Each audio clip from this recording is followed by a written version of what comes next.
자, 이번 시간에는 여러분들이 중개실무를 할 때 왜 중개실무와 계약서 작성이 굉장히 중요한지 그 부분에 대해서 설명을 해드리도록 하겠습니다.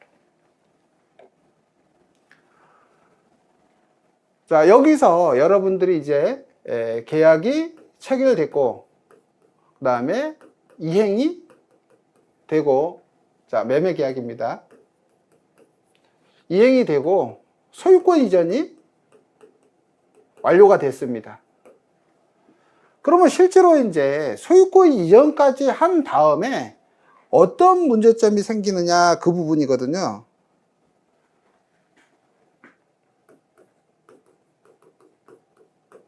자, 매수인 입장에서 보겠습니다. 매수인이 잔금을 치르고 그 다음에 소유권 이전 등기를 했습니다.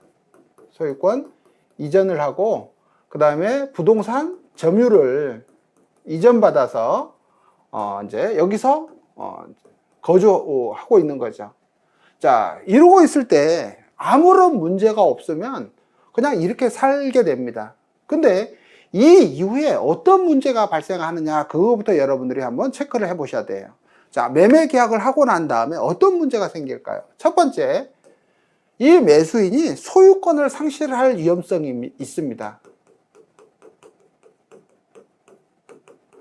자, 이게 기존에 이제 남양주 아파트 매매 사건인데요.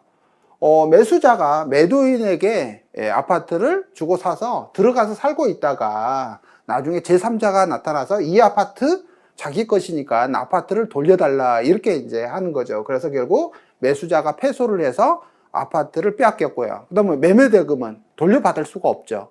왜냐하면 매도인은 이미 그 돈을 탕진했기 때문에. 그래서 매수인이 큰 피해를 보게 되는 거예요. 그러면 여러분들이 항상 이렇게 다 끝났다라고 생각을 하는데 어느 날 매수인이 내가 소유권 상실했어. 이 책임을 공인중개사죠. 공인중개사 너가 책임을 져야 돼. 이렇게 이제 들어올 수가 있다라는 거죠. 그러면은 우리가 매수인이 나중에 소유권을 잃게 될 위험에 대해서 어떤 대비를 해야 될까? 그 부분도 고민을 해야 되는 거예요. 자, 요거는 기본적으로 첫 번째가 아까 매도인이 이 그 부동산을 팔 때 이 매도인은 진정한 소유자여야 되거든요. 매도인은 진정한 소유자여야 되고, 이 매도인은 당연히 소유권을 확정적으로 유효한 이렇게 유효한 소유권을 가지고 있는 사람이었어야 되는 거죠. 근데 이거를 확인하지 않아서 나중에 이제 소유권을 상실하게 되고요. 그 다음에 세 번째는 이 그 계약 체결 권한의 문제가 있는 거죠. 그래서 계약 체결하는 계약자에게 무효 사유가 있더라. 그래서 계약 체결 권한 중에서 절대적 무효 사유가 있더라. 그러면은 당연히 나중에 이 매매 계약이 무효가 되는 것이고 그 소유권 이전 등기까지 무효가 되기 때문에 이렇게 소유권을 잃게 되는 거예요. 따라서 여러분들이 중개 실무를 할 때 이런 일이 발생하지 않도록 굉장히 미리 조심해야 된다. 이거 꼭 명심해야 되고요. 그 다음 두 번째는요, 말소 등기가 회복이 된다라는 거죠. 자, 그러면 저당권이 다 말소된 줄 알았는데 당연히 저당권이 위조 서류 또는 그 허위 서류에 의해서 말소가 됐기 때문에 저당권이 회복이 되는 거예요. 그러면 매수인이 저당 채무를 변제해 줘야 될 의무가 발생을 하고, 특히 가처분 등기라든지 가등기 그런 그 위험한 등기들이 이렇게 회복이 되면 이것도 소유권을 이렇게 상실할 위험성이 굉장히 커진다라는 거예요. 따라서 여러분들이 이 부분에 대해서 분석하는 게 우리가 이제 등기사항 증명서죠. 등기사항 증명서를 가지고 하는 이제 권리 분석이라는 거예요. 그래서 이 권리 분석을 완벽하게 한 이후에 거래를 해야 된다는 것을 이야기를 합니다. 그 다음에 세 번째는 살다가 보면은 이 부동산에 하자가 발생을 하죠. 자, 그래서 이 하자가 발생을 했을 때 이 하자를 누가 이거를 수리 또는 수선을 해줘야 되는 느냐 이런 문제가 발생을 해요. 그래서 많은 사람들이 계약서를 쓸 때 하자 담보 책임에 관한 부분이라든지 이미 이제 그 수선을 고장이 나서 수리를 했던 부분에 대해서 다시 하자가 발생했을 때 그거를 고쳐주겠다라고 하는 이제 하자 보증이죠. 보증 두 가지로 이걸 이제 체결하게 되는데 이게 발생할 수가 있고, 네 번째는 당연히 위반 건축물이라든지 이 물건에 이 부동산에 관해서 이렇게 또 하자가 이제 발생을 하게 됩니다. 그러면은 이 위반 건축물이 발생을 했을 때 나중에 이거를 누구 비용으로 이렇게 처리를 해야 될지 이런 이제 문제들이 생기죠. 자, 그러면 이것들을 해결하는 방법은 우리가 이 중개를 할 때 이 중개 대상물에 관한 물건 분석 조사서를 만들 때 이 부분을 완벽하게 이제 해결을 하고 계약을 해야 된다라는 거죠. 자, 그래서 매매에서 아니 소유권 이전까지 끝난 이후에 이런 일이 발생을 할 수가 있다라는 거, 이거 반드시 이해를 해야 됩니다.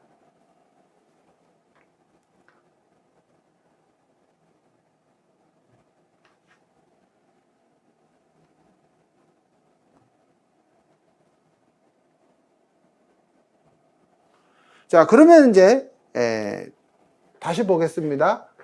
아까 우리가 이제 잔금까지 치르고 소유권 이전 등기까지 끝났어요.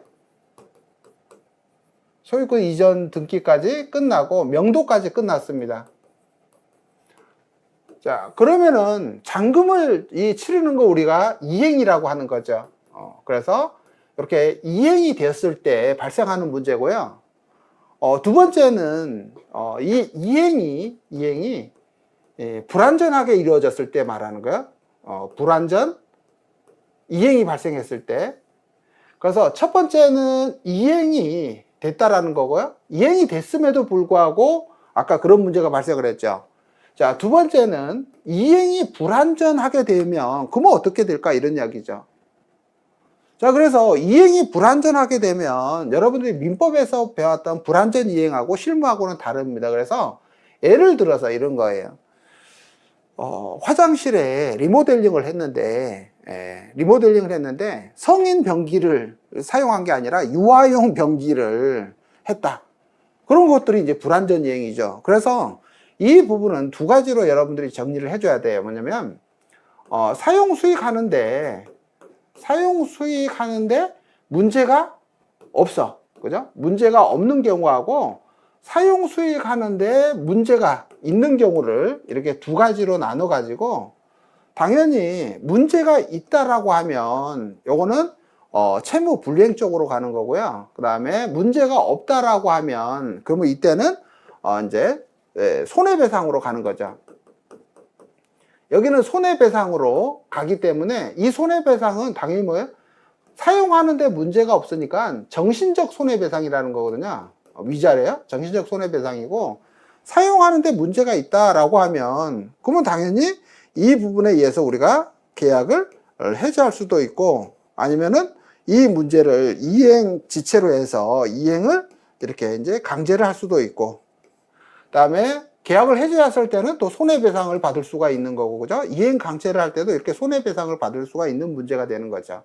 즉 뭐냐면 우리가 계약서를 작성을 할 때는 이렇게 당사자 일방이 이행을 불완전하게 했을 때 이렇게 정신적 손해배상이라든지 이렇게 손해배상, 계약을 해지할 수 있는 권리 또는 이행을 강제하는 이런 방법들에 대해서도 꼼꼼하게 계약서에 들어 있어야만이 문제가 해결될 수 있다는 거예요. 자, 다시 설명해 드리면 우리의 계약서의 중요성은 이런 거예요. 계약서를 작성을 했고 이 계약서에는 당연히 각 당사자가 무엇인가를 해줘야 되는 이 의무 형태로 계약서가 만들어진다 그랬죠. 그러면 이 의무를 이렇게 완벽하게 이행을 했다라고 하면 아무런 문제가 없어요. 자, 이럴 때는 계약서를 작성하지 않아도 되겠죠. 그래서 각 당사자가 이행을 이렇게 완벽하게 했다 하더라도 아까 여러 가지 문제가 발생을 했죠. 근데 이행이 불완전할 것에 대해서는 더 큰 문제가 이렇게 발생을 하게 된다라는 거죠. 따라서 여러분들이 계약서를 작성을 할 때 실제로 이런 내용까지 계약서에 완벽하게 들어 있어야 된다라는 거예요. 많은 사람들이 아니 왜 일어나지도 않을 내용을 계약서에 넣느냐라고 하는데요. 계약서의 기본은 일어나지 않는 일들이 만약에 일어났을 때 그것을 해결하기 위한 방법이 계약서 안에 기재되어 있어야 된다는 거예요. 따라서 애국 사례들을 보면 애국에는 공인중개사가 계약서를 작성하지 못하고요. 무조건 변호사가 이제 계약서를 작성을 하게 됩니다. 근데 그 계약서에서 가장 중요한 건 뭐냐면 첫 번째가 의무예요. 첫 번째가 의무.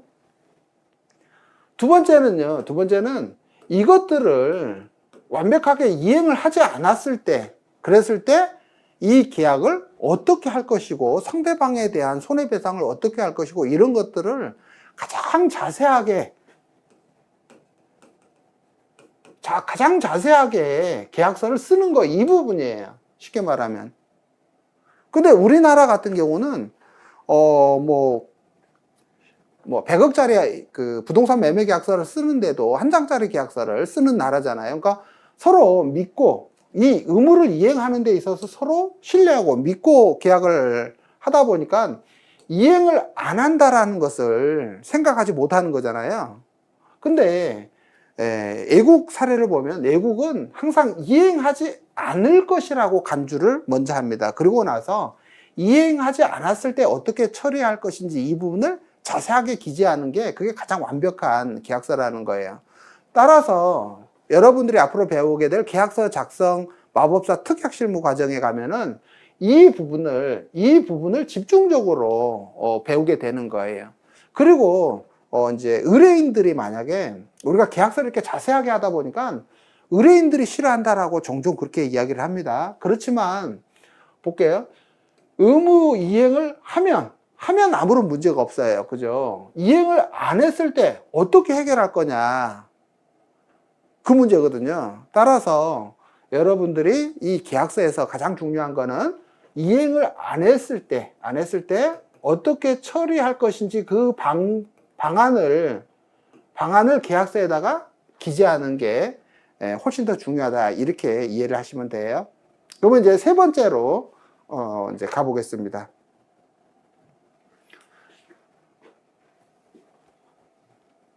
자, 세 번째는 이제 이행을 안 하는 거예요. 자, 요걸 여러분들이 채무 불이행이다라고 하죠. 자, 이행을 안 하는데 그러면은 어떤 문제가 생길까 이런 거예요. 자, 그래서 이 이행을 하기 위한 대상이 있죠. 즉, 이행 의무 대상. 그게 여러분들이 이제 이 전 단계를 말하는 거예요. 그래서 어떤 의무를 쓸 때는 당연히 이 의무의 종류가 있어야 되고요. 그 다음에 의무의 범위, 그 다음에 이행을 해야 되니까 이행 시기, 장소, 방법, 이런 내용들이 계약서에 꼼꼼히 써져 있어야지 이 내용에 맞게끔 이행을 하는 거거든요. 자, 그래서 이 이행의 방법에 맞지 않는 경우를 우리가 이제 채무 불이행 또는 위약, 요게 맞지 않는 게 우리가 채무 불이행 또는 위약, 뭐 이런 형태로 이제 많이 이야기를 하는 거예요. 또는 뭐 의무 위반, 요거 다 이제 같은 용어죠. 자, 이런 게 발생했을 때 그러면 이제 이 계약서에는 이거를 해결하기 위한 방법이 계약서에 들어 있어야 되겠죠. 왜냐하면 예를 들어서 이렇게 볼게요. 어떤 사람이 계약금을 일부만 지급하고 그다음에 나머지는 집에 가서 송금한다 이렇게 하면 우리가 계약서에 이렇게 쓰죠. 계약금 금 얼마는 계약시에 지급하고 나머지 금 얼마는 집에 가서 몇 시까지 계좌 이체를 하기로 한다. 이렇게 쓰는 거죠. 뭐만 쓰는 거예요? 이행해야 될 요 부분만 쓰는 거예요. 그죠? 그 상대방이 이행을 하면 뭐 아무런 문제가 없는데 이제 이행을 안 하는 거예요. 이행을 안 했을 때 그러면 해결할 방법이 있냐 이런 이야기죠. 그러니까 여러분들이 이제 실무를 이제 많이 하다 보면 이런 사례를 가지고 다 이제 이해를 하게 되는데 이행을 안 했을 때 어떻게 할 거냐, 그죠? 계약서에 아무런 내용이 없으니까 이거죠. 계약서에 내용이 없다. 그러면은 민법의 규정이 그대로 적용이 됩니다. 민법 규정이 보충적으로 그대로 규정이 되는 거예요. 근데 만약에 계약서에 이런 이제 내용이 있더라. 그러면은요, 해결할 방법이죠. 이게 강행 규정에 반해서 이게 무효가 아닌 한 이 무조건 합의한 대로 결국은 이제 처리를 하게 되는 거죠. 이렇게. 따라서 여러분들이 계약서는 모든 계약서는 이행하지 않을 것을 대비해서 어떻게 처리할 것인지를 정해야 된다는 거죠. 근데 이게 당사자 일방에게 너무 가혹하다라고 하면 그걸 이제 신의성실 원칙 위반으로 해서 무효라고 이렇게 이제 판결을 내려주게 되는 거거든요. 예를 들어서 엊그저께 제가 이제 상담한 내용도 이거예요. 뭐냐면 매매를 하는데 매매가가 3억이라는 거예요. 3억인데 이 사람들이 하도 거짓말을 하니까 위약벌로 5억을 위약벌로 이렇게 정했다라는 거예요. 그러면 결국 상대방 위약을 했을 때 요거 이제 민사형벌이죠. 5억이라는 것을 지급해야 될 거냐, 그런 문제가 발생하죠. 그래서 판사 입장에서는 3억짜리 계약서에 5억의 위약벌을 이제 넣은 것은 이게 강행 규정, 신의성실 원칙에 반하는 것으로 이 합의가 이게 무효다, 이렇게 이야기를 하고, 거래 관행에 의해서 계약금의 보통 10%인 3천만 원으로 이렇게 하는 게 타당하겠다라고 해서 판결을 내린 사건을 봤거든요. 따라서 여러분들이 어떤 계약서의 내용이 이게 전적으로 사적자치 원칙에 의해서 유효하다라고 그렇게 주장하시면 안 되고요. 이 계약서 내용은 항상 이렇게 강행 규정에 위반을 했을 때는 이 내용 자체를 무효로 처리하고, 그 다음에 이 내용이 너무 당사자 일방에게 가혹하다라고 이렇게 판단이 되면 법원에서 이렇게 조정 절차를 거칩니다. 그렇지 않을 때는 당연히 이 합의한 내용은 당연히 이 재판부를 구속을 하게 되죠. 특히 5억이 아니라 이렇게 5천만 원으로 되어 있었다 그러면 당연히 이렇게 이 계약 내용은 법원을 구속하게 되는 것이고, 법원은 이 합의한 내용과 다른 판결을 내릴 수가 없다라는 거예요. 그게 이제 사적 자치의 기본 원칙이죠. 따라서 여러분들이 의무를 이행하지 않았을 때를 대비해서 완벽하게 계약서를 쓰는 게 가장 중요합니다. 자, 그러면 이행을 하지 않았을 때 계약서에 어떤 내용까지 들어가야 되는지 한번 살펴보도록 하겠습니다.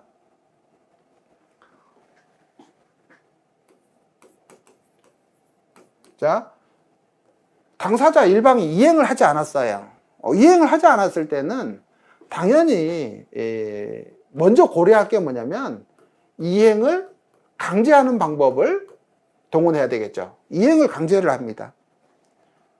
자, 강제를 할 수 없는 것들은 당연히 계약을 해지할 수 있는 거죠. 그래서 당연히 이 이행을 해야 될 의무의 내용에 따라서 이런 걸 결정하게 되죠. 자, 이행을 강제를 할 수가 있는 거고, 그러면 이행 강제를 한 다음에는 반드시 손해배상도 같이 청구할 수가 있죠. 그래서 이때 손해배상을 우리가 지연 손해배상이다, 이렇게 이야기를 합니다. 지연 손해배상을 청구할 수가 있다. 두 번째는 당연히 이행을 강제를 할 수가 없는 것들은 당연히 계약을 해제해야 되겠죠. 계약을 해제해야 되겠죠. 그다음 계약을 해제하고 나면은 원칙적으로 효과가 원상회복입니다.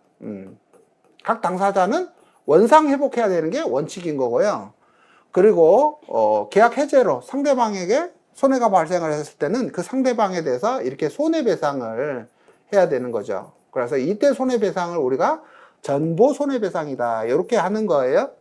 그래서 여러분들이 이제 그러면 계약서를 쓸 때는 원상 회복하기로 한다. 요거는 잘못 쓰는 내용이에요. 절대 그렇게 계약서를 쓰면 안 돼요. 그러니까 원상 회복해야 될 내용을 가장 구체적으로 계약서에다 써줘야 되겠죠. 그리고 원상 회복을 안 했을 때 거기에 따른 벌칙까지 다 들어가야 되거든요. 그러니까 여러분들이 계약서를 쓸 때 절대로 사용하지 말아야 될 게 이런 내용이에요. 1. 합의로 정한다. 합의로 정한다. 이렇게 쓰면 안 된다는 거예요. 그죠? 왜? 합의가 안 되면 어떻게 할 거냐. 그죠? 거기까지 써줘야 되고, 지금처럼요, 원상 회복하기로 한다. 이렇게 하면 안 되는 거예요. 원상 회복하기로 한다. 그죠? 여기에 추가적으로, 당연히 원상 회복은 언제까지, 그죠? 시기, 또는 기한이죠. 언제까지 해야 되고, 만약에 그때까지 안 하게 되면, 당연히 뭐예요? 이행 지체에 대한 책임을 명확하게 해줘야 되겠죠. 그래서 이행할 때까지 일일 뭐 100만 원의 이제 이행 강제금을 계속 부과하기로 한다. 이런 내용까지 완벽하게 이렇게 써줘야 되거든요. 자, 세 번째, 손해배상하기로 한다. 이렇게 하는 것도 안 되는 거예요. 그죠? 왜? 손해배상은 피해자가 자기가 입은 손해를 다 입증을 해서 상대방한테 청구하는 거죠. 그러니까 손해배상을 용이하게 받는 방법, 이거를 계약서에 써주는 거죠. 그게 뭐냐면 결국 우리가 손해배상액의 애정이죠. 손해배상액의 애정을 통해서 이렇게 쉽게 손해배상을 받는 방법을 계약서에다가 자세하게 이렇게 기재를 해주는 거예요. 자, 그러다 보면 결국 이 분쟁이 발생을 했을 때 계약서에 명확하게 기재되어 있기 때문에 분쟁이 발생을 하지 않을 거고요. 만약에 분쟁이 발생했다 하더라도 소송으로까지 가지 않고 상담으로 모든 게 끝나게 됩니다. 왜 그러냐면 계약서가 완벽하게 되어 있기 때문에 변호사한테 가서 상담을 할 때 이 소송은 100% 진다라는 거죠. 그러니까 빨리 당사자하고 합의를 해서 원만하게 해결하시는 게 좋겠습니다. 이런 이제 결론이 나오는 거죠. 그러니까 많은 민사 분쟁이 일어나는 가장 대표적인 사례는 우리 공인중개사들이 한 장짜리 계약서를 쓰기 때문에 그렇다는 거예요. 왜? 이 한 장짜리 계약서에는 이런 분쟁이 발생을 했을 때 그 분쟁을 해결할 수 있는 그런 방법이 하나도 기재되어 있지 않습니다. 그러다 보니까 당사자 사이에 싸움이 일어났을 때 해결할 수 있는 방법이 없고 결국 소송으로 가야 되고 소송으로 가게 되면 수년 동안 서로 이제 싸워야 된다는 거예요. 따라서 여러분들이 계약서를 쓸 때 이렇게 이행하지 않을 것을 대비해서까지 계약서에 써야 된다. 이런 이야기죠. 그러니까 아까 우리가 여기서 계약은 이행으로 계약이 끝난 것처럼 보이지만 이 끝난 이후에도 당사자 사이에 이렇게 많은 문제들이 발생을 할 수가 있는 거고 이 문제들을 해결해 주지 않으면 그러면 또 이 의뢰인들은 공인중개사를 대상으로 해서 민원을 제기하고 그러면 행정기관의 관리 감독을 받게 되고 그러면 다시 또 공인중개사가 행정처분을 받는 이런 이제 악순환을 거치게 된다라는 거예요. 자, 그래서 여러분들이 지금 이 시간에 배운 건 뭐냐면 계약이 완벽하게 이행이 끝났어도 발생할 수 있는 문제점들을 정확하게 파악을 해서 중개를 할 때부터 그 부분을 꼼꼼히 체크를 해줘야 되겠다. 이런 생각을 가져야 되고 특히 그런 문제들이 발생을 했을 때 해결할 수 있는 방법들을 계약서에다가 완벽하게 넣어줘야 되겠다. 이 생각까지 했으면 지금 여러분들이 수업을 잘 이해를 하고 따라오고 있는 것이다. 이렇게 봅니다. 자, 그러면 이제 그 전 단계로 가보겠습니다. 자, 이행 전 단계는 이제 이 계약이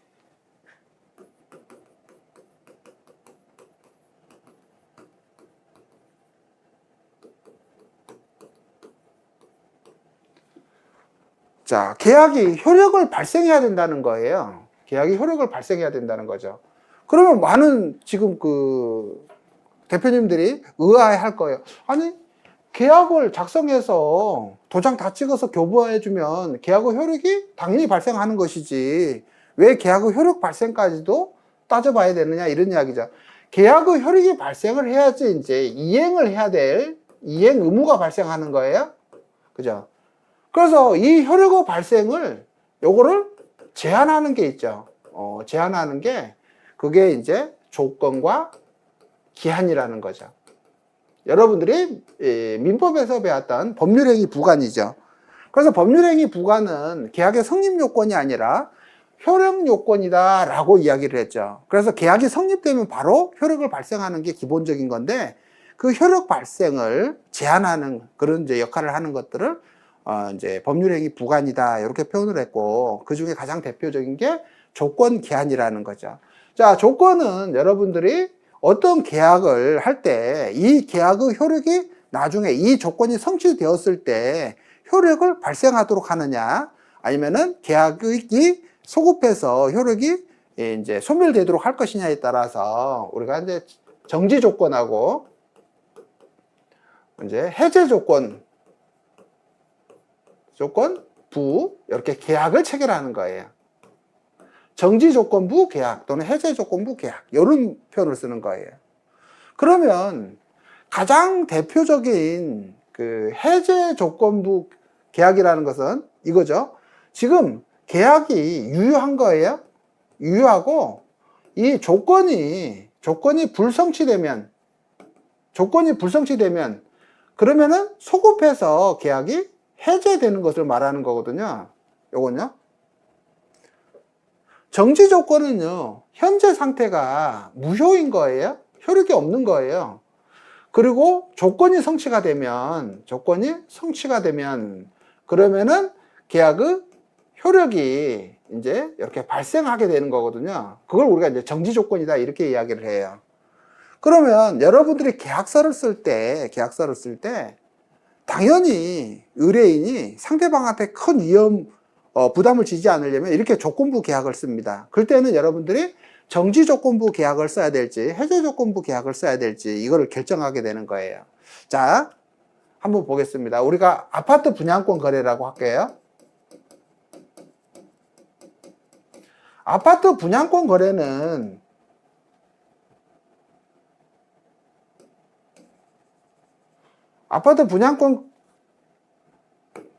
거래는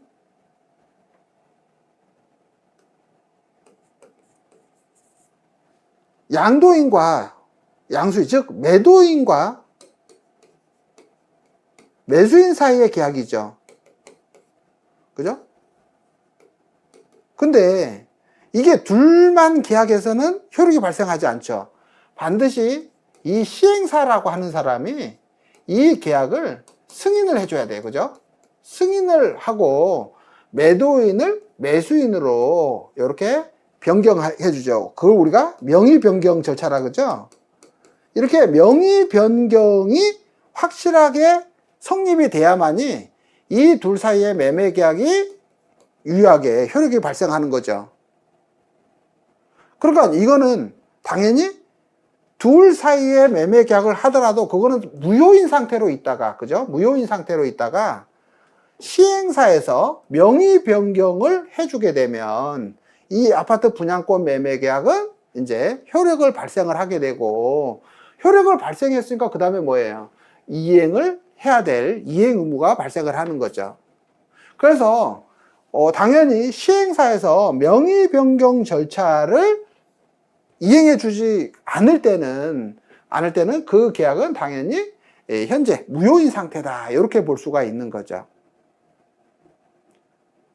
근데 반대로 이제 여러분들이 계약을 체결할 때 현재 상태를 유효한 상태로 만들어 놓고 나중에 조건이 성취되거나 조건이 불성취됐을 때 해제를 하는 방법을 쓰려면 이렇게 해제 조건부 계약을 쓰게 되는데, 이 내용이 여러분들이 토지 매매에서 건축 허가를 조건으로 한 매매 계약, 그런 부분이 있죠.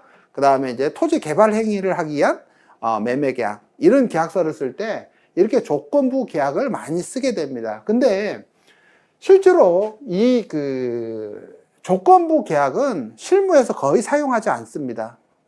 왜 그러냐면 매도인 또는 임대인들이 조건부 계약을 쓰게 되면 나중에 이 조건의 성취 여부에 따라서 이 계약의 효력이 영향을 받기 때문에 현재 실무에서는 매도 또는 임대인들은 절대로 조건부 계약을 쓰지 않고 미리 다 확인을 한 이후에 이제 계약을 한다라는 거죠. 여기서도 당연히 매수인이 명의 변경이 되려면 매수인 앞으로 명의 변경이 가능해야 되고 중도금 대출이 가능해야 되고 이런 여러 가지 조건들이 있죠.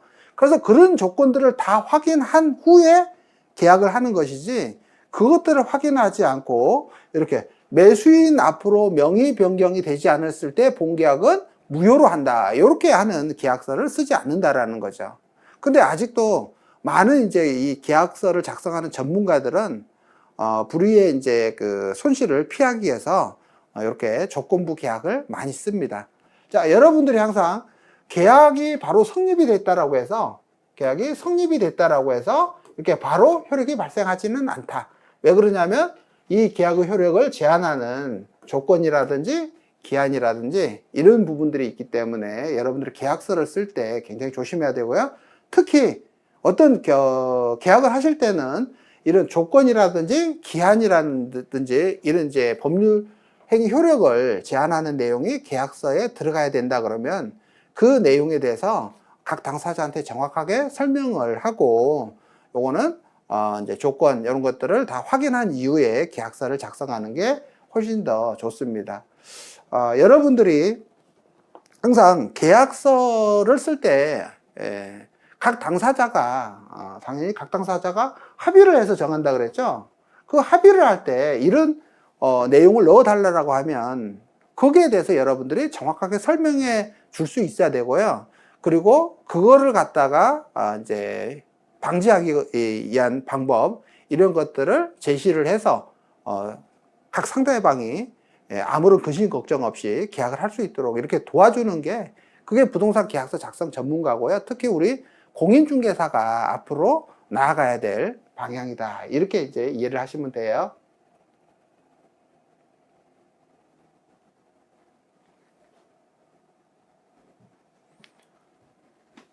자, 그러면 이제 이제 전 단계죠. 계약은 이제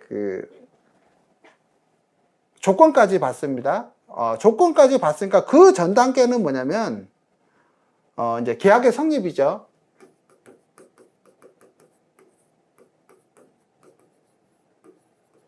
성립이고, 그 다음에 이 계약이 이제 효력을 발생을 해야만이 이제 이행 의무가 이렇게 발생을 한다 그랬어요.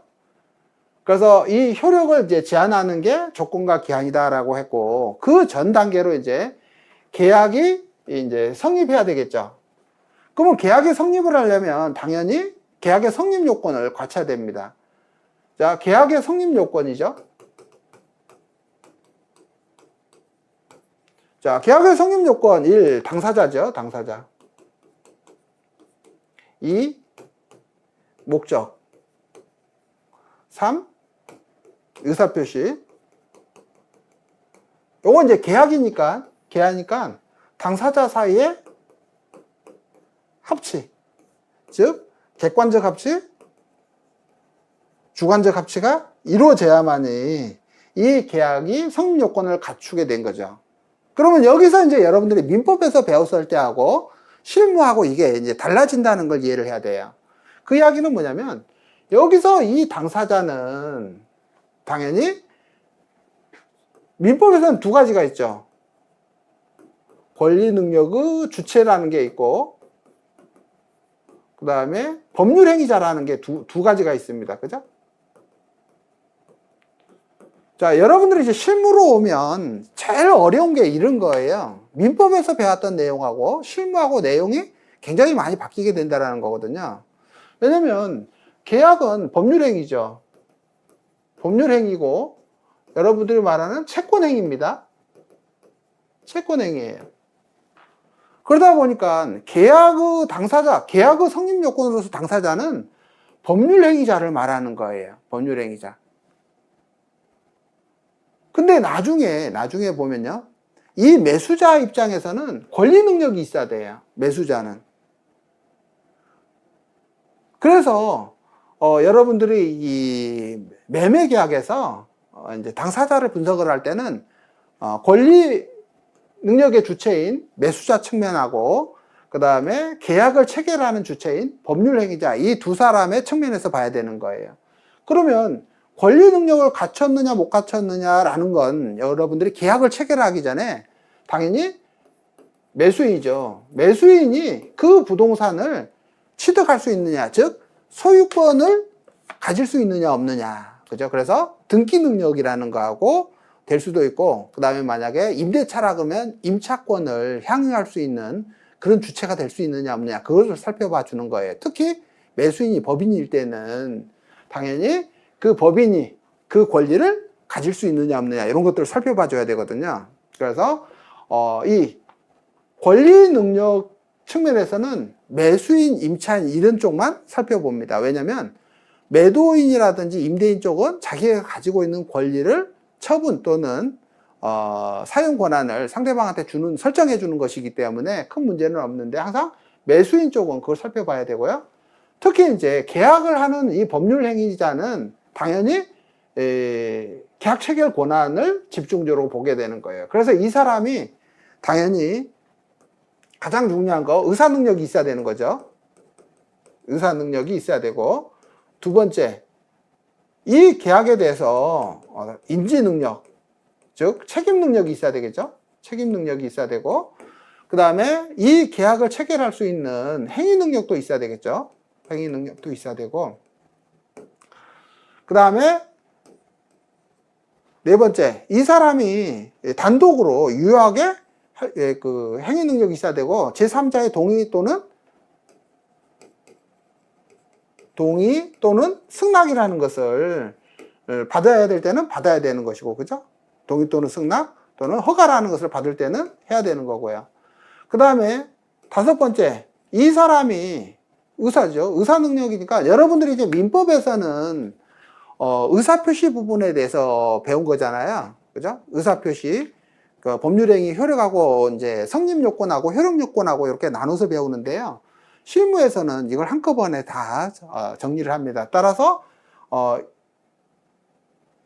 여러분들이 이제 성립요건하고 이렇게 효력요건을 배웠는데, 쉽게 말하면 이 효력요건은 여기서 바로 다 검토를 하는 거예요. 그러니까 이 사람의 의사 능력에 하자가 있으면 안 되겠죠. 그래서 착오, 사기, 강박 이런 게 없어야 되는 거고요.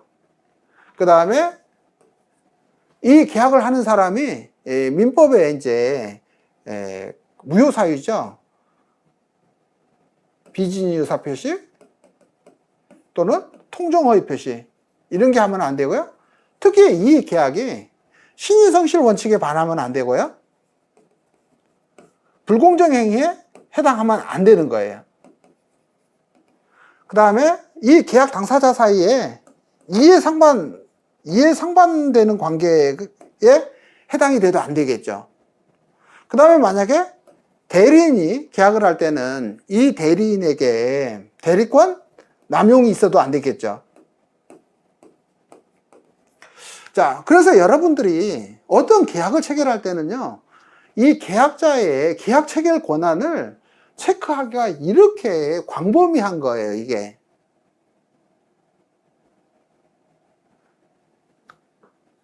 근데 여러분들이 실제로 계약을 할 때는 이런 부분을 체크를 안 해요. 그러다 보니까 나중에 이게 문제가 돼서 나중에 소유권 이전 등기까지 한 이후에 이 사람이 소유권을 잃게 되는 그런 문제가 생기는 거죠. 항상 여러분들이 가장 그 중개 실무에서 조심해야 될 게 여기죠. 여기 계약 체결 권한 이 부분을 확인하는 게 가장 선행돼야 됩니다. 그래서 이게 만약에 요게 이제 갖춰지지 않았다라고 하면 계약 단계로 갈 수가 없는 거예요. 이게 구비돼야만이 계약을 할 수가 있는 거거든요. 그래서 여러분들이 이 법률 행위자의 계약 체결 권한이 있는지 없는지 이 여부를 갖다가 판단할 때 민법에서 배웠던 거의 대부분이 여기에 해당이 된다. 이렇게 이해를 하시면 됩니다. 자, 그래서 당사자 파트 부분을 살펴봤고요.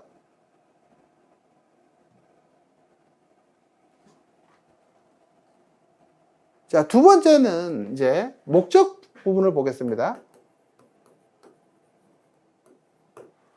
요게 법률행위 성립 요건의 목적이라는 게 다르죠. 왜냐면 그러니까 매매에서 법률행위 성립 요건으로 목적이라는 것은요, 요게 실제로는 소유권 이전 등기가 가능하냐, 소유권 이전이 가능하냐, 안 하냐, 그런 것들을 이제 목적이라고 보는데, 실무에서는 이것과 관련된 게 뭐냐면, 이 계약을 체결하게 된 연유, 또는 이유, 또는 동기, 이런 것들이 있거든요. 그래서 법률행위 성립 요건으로서의 목적과 나중에 요거는 법률행위 해석력, 법률행위 해석 파트에서 말하는 이 목적하고 다릅니다. 법률행위 해석 파트에서 여러분들이 배운 걸 목사, 임신 이렇게 배웠죠. 그래서 요게 목적입니다. 그러면 이 목적하고 법률행위 성립 요건으로서 목적하고는 다르다라는 거예요. 그래서 매매에서는 소유권 이전이 상대방한테 가능하냐? 상대방은 당연히 뭐예요? 매매 대금을 이렇게 지급하는 거, 이것이 당연히 매매에서 목적이죠. 그 외에 사유들은 전부 다 연유, 이유, 동기, 여기에 해당이 되는 거죠. 그러면 당연히 우리는 부동산 매매 계약이니까 이 목적은 첫 번째 목적물이라는 게 존재를 하죠. 이 목적물. 요게 우리가 부동산이죠. 자, 이 부동산이 매매 목적물의 대상이 돼야 되기 때문에 여러분들은 항상 이 목적물에 적용되는 법률을 기초로 해서 당연히 이 부동산이 거래 대상이라는 거, 또는 매수인이 소유권을 취득할 수 있다라는 거, 이런 것들을 꼼꼼히 체크를 해줘야 됩니다. 자, 두 번째는 이 목적물에 따라서 여러분 이제 부동산 계약서를 쓰게 되는데, 이제 그게 가장 큰 문제예요. 왜냐면 여러분들이 실제로 부동산 매매 계약, 부동산 임대차 계약, 이렇게 계약서를 써야 되는데, 그게 아니고 아파트 매매 계약, 빌라 매매 계약, 단독주택 매매 계약, 이렇게 쓰다 보니까 나중에 이제 부동산 계약서 쓸 때 부동산 표시 부분이 약간 문제가 발생을 하는 거거든요. 자, 그래서 그건 나중에 이제 계약서 작성할 때 배우실 거고요. 자, 목적물이고, 두 번째는 이 목적물의 범위가 이렇게 확정되어 있어야 되겠죠. 그 다음에 이렇게 확정할 수 있는 이렇게 기준이 제시돼야 돼요. 그러니까 목적물은 반드시 이렇게 특정되어 있어야 됩니다. 특정되어 있거나 특정할 수 있도록 되어 있어야 되고, 이 목적물의 범위가 이렇게 확정되어 있거나 확정될 수 있는 기준이 설정돼야만이 이 목적을 갖췄다라고 이렇게 볼 수가 있는 거예요. 자, 그 다음에 이제 세 번째는 당연히 의사표시죠. 의사표시가 있어야 된다. 자, 여러분들이 이제 민법 총칙에서 배웠던 의사표시와 관련된 부분인데, 이 의사는 당연히 매수인이 매도인한테 하겠다라는 매수 의사죠. 그 다음에 매도인이 상대방에게 했다라는 승낙 의사표시죠. 그래서 이건 각 상대방한테 이렇게 도달을 해야만이 효력이 발생을 하게 되는데, 아까 의사표시에는 당연히 하자가 없어야 된다라고 이야기를 했던 거예요. 없어야 되고, 이 의사표시의 효력은 언제 발생하느냐? 상대방한테 도달해야지 발생하는데, 실무상으로는 도달주의를 사용하지 않고 저는 발신주의를 쓰게 됩니다. 즉 뭐냐면, 당사자 일방이 상대방한테 주로 내용증명 우편을 많이 보내거든요. 내용증명 우편을 보내는데, 이 보낼 때 상대방은 이것을 수령을 거절하게 되죠. 그래서 도달을 하지 않는 경우가 많기 때문에 부동산 계약에서는 이렇게 발신주의를 채택하게 되는 것이고요. 여러분들이 그러니까 의사표시에 관한 부분이 강행 규정인 게 일반적인데 효력 발생과 관련돼서는 임의 규정이기 때문에 반드시 부동산 계약과 관련돼서는 발신주의. 그 다음에 나중에 이제 계약 성립과 관련돼서는 낙성 불효식 계약이 아니라 요식행위로 할 수도 있다라는 거죠. 이 계약서의 서명 날인 한과 동시에 본계약은 그 효력을 발생한다라고 하면 당연히 그거는 우리가 이제 요식행위가 되겠죠. 자, 이 세 가지 외에 이제 가장 중요한 게 계약의 성립 여부를 결정하는 그 합치라는 거죠. 그래서 그 부분에 대해서는 좀 자세하게 설명을 해줘야 되기 때문에 잠시 쉬었다가 계약의 성립 요건 중에서 가장 중요한 부분에 대해서 설명을 해드리도록 하겠습니다.